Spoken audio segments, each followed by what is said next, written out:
This up. Hello. Hello, hello, hello. How are you guys? I have tried uploading videos on YouTube today. I've tried uploading videos. I've tried to um I've tried to record videos and then upload them later. Regardless of what I do, videos are not uploading. So I am here live to you guys on today. I'm gonna do a live Q&A. I do a lot of posting on Instagram. I do a lot of posting on Facebook. And in me posting, I realized that I realized that people really DM me for questions, like with questions.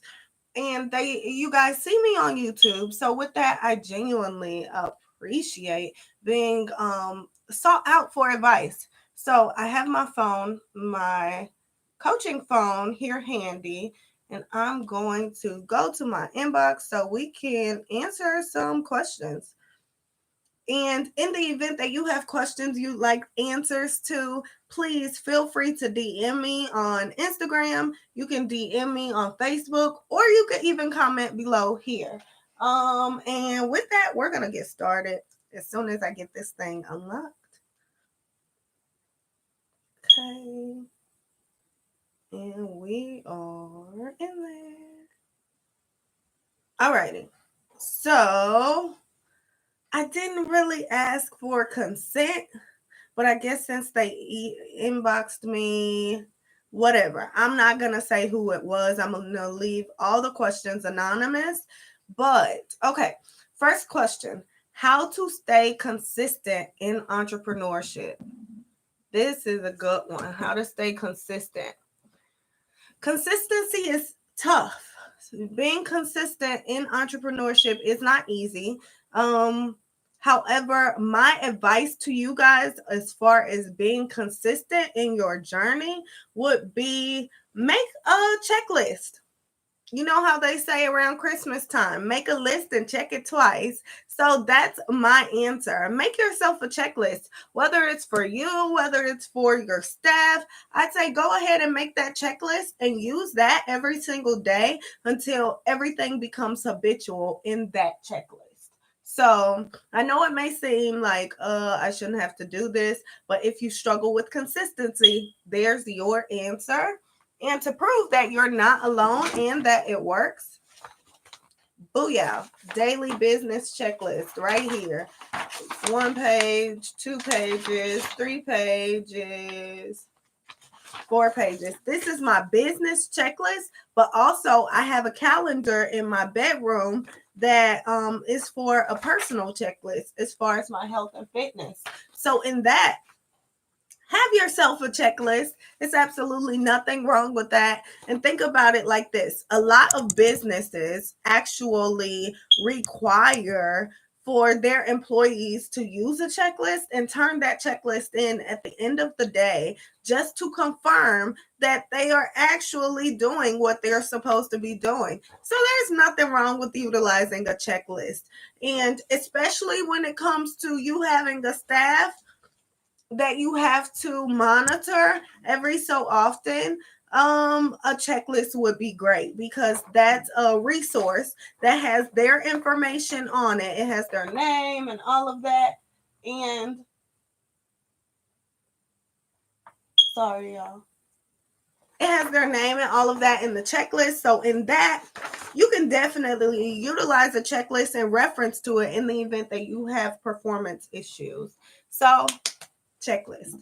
Okay, question number 2. I'm sorry, y'all. I let my phone lock. Kind of being nosy because I'm hearing noises. Okay, step 2. How to properly make business preparations. When you're preparing for business, they didn't specify what the business preparations were. So for me, when I make business preparations, whether it's a goal list or an execution list, whatever that looks like, when I make preparations, I reverse engineer. What that means starting with your solution. My solution is I want 100 followers in the next 2 months. If I want 100 followers, you probably have to start following people. So you can start with, okay, I want 100 followers. Maybe I need to follow this many people between now and the time that I need those followers. Maybe I should be more engaged. So I'm going to be more engaged in a day or in between now and then, So actually start with the solution and work your way down.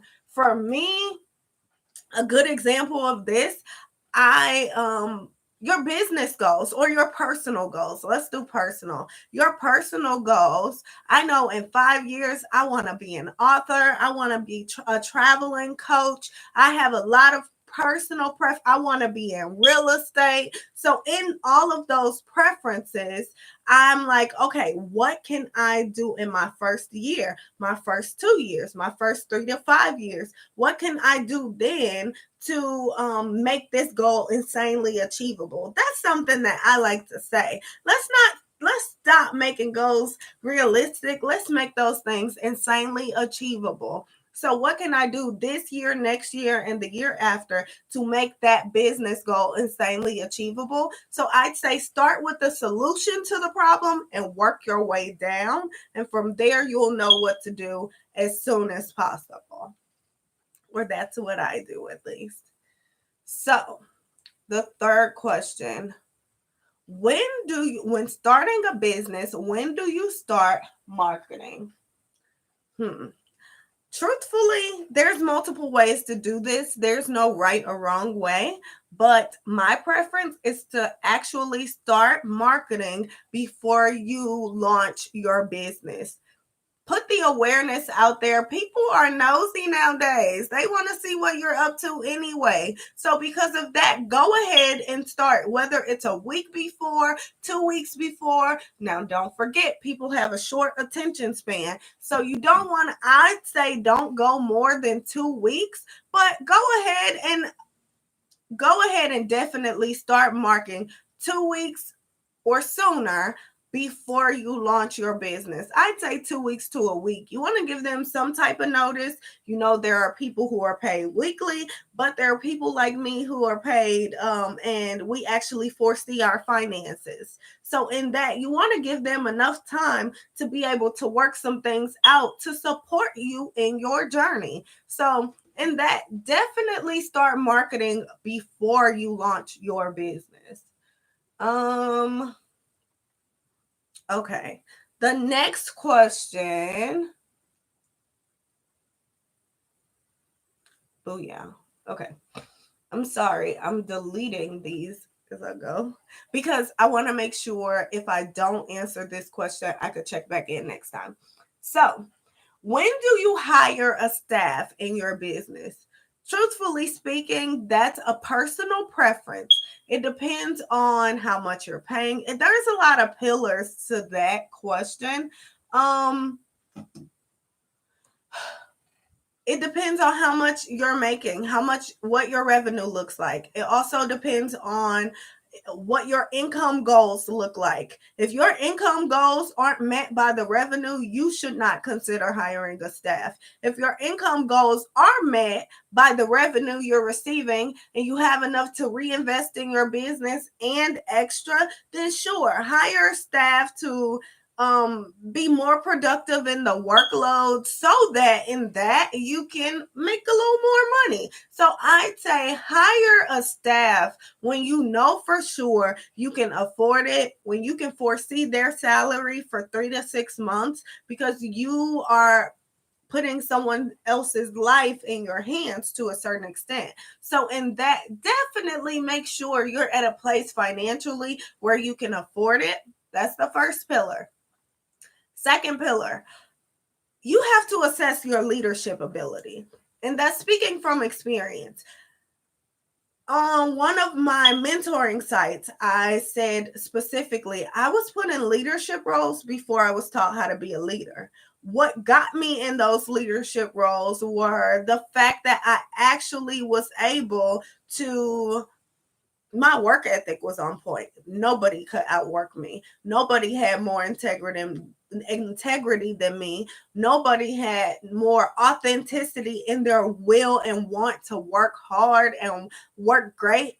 Nobody had that outside of me. That's how I got into leadership. That's how I got into management. And that's how I maintained it and elevated it in that.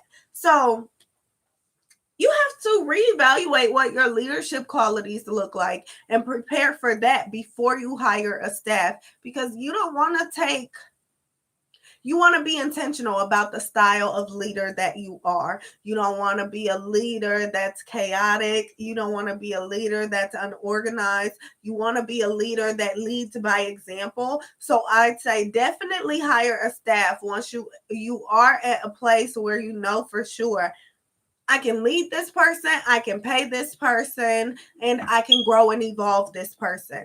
Because typically when you hire staff, you hire them to elevate them while you're elevating.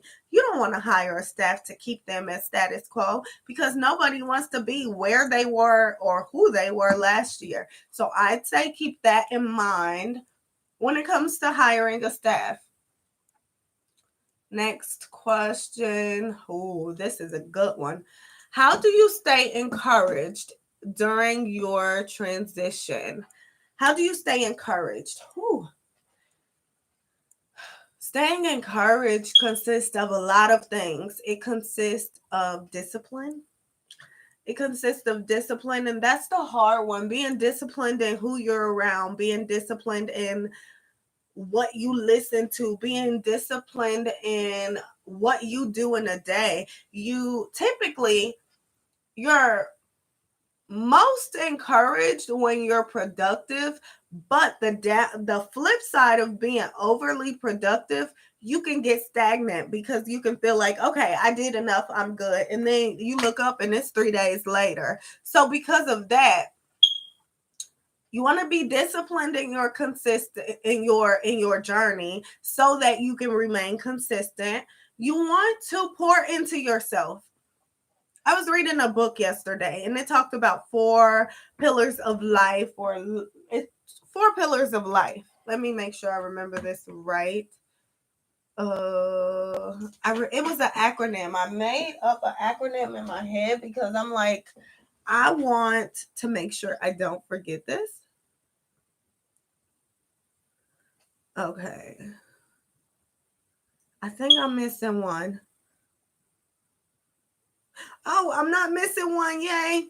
Okay. So the 4 pillars of just people in life in general. You have your wealth, your health, your love, and your faith.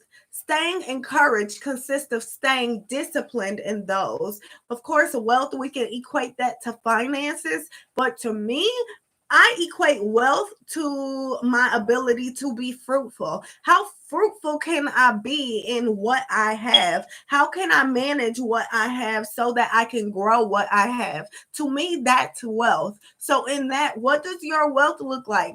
What does your consistency in your wealth journey look like? That's how you stay consistent in your business. That foreseeing your wealth as well is how you stay consistent in your business, because you're working with your goals in mind, right?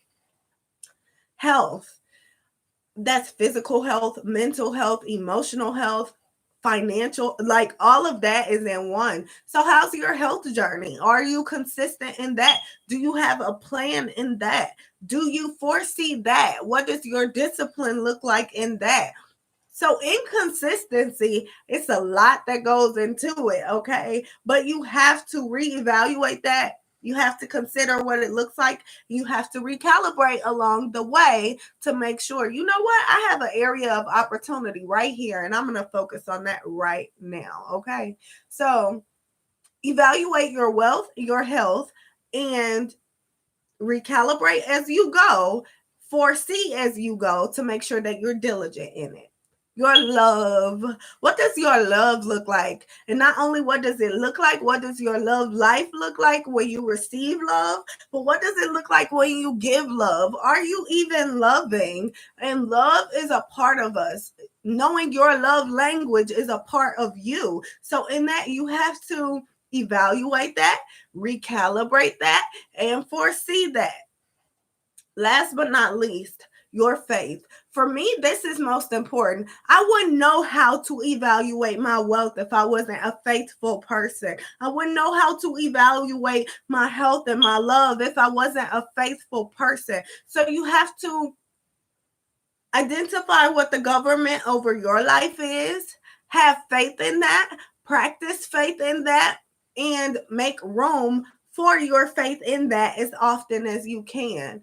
And you have to know that in your consistency journey, every time you exchange energy, thoughts, ideas with somebody else, you're out of alignment.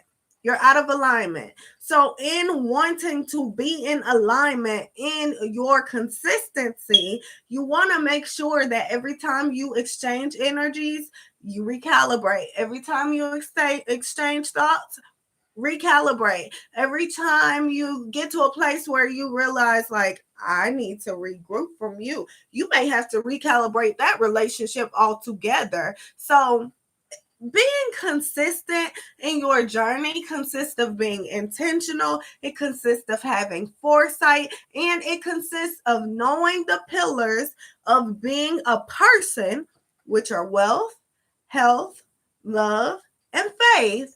And on top of knowing what those pillars are, you have to know how to evaluate those, recalibrate those, and foresee those as well. So I am on a strict time schedule this next week, y'all. I'm on a strict schedule. So I have those were the 5 questions I'm gonna answer on today. And you will see me soon. This is not the end of me. You know, we have the 3 aspects of this channel: the personal and purpose and personal development content, which helps us transition our thoughts and our mindset. So we have that, which are the self-evaluation videos. We have the entrepreneurial videos, and I am rolling out the videos for the business owners that need to recalibrate and scale their businesses. So in that, I need to get my notes and content together to make sure I have videos ready for all of that for the rest of the week. So in that, I'm going to let you guys go. I have some more work to do. As you see, this is my lovely wall behind me with to-do list, my goal list, my word wall. So I got stuff to do, y'all. I gotta work. So I love you guys. Until next time, that's all I have for tonight's Q&A. I love you. I'm Cornisha. I'm your purpose and personal development coach, and I will see you guys really, really soon. Thank you. Yeah.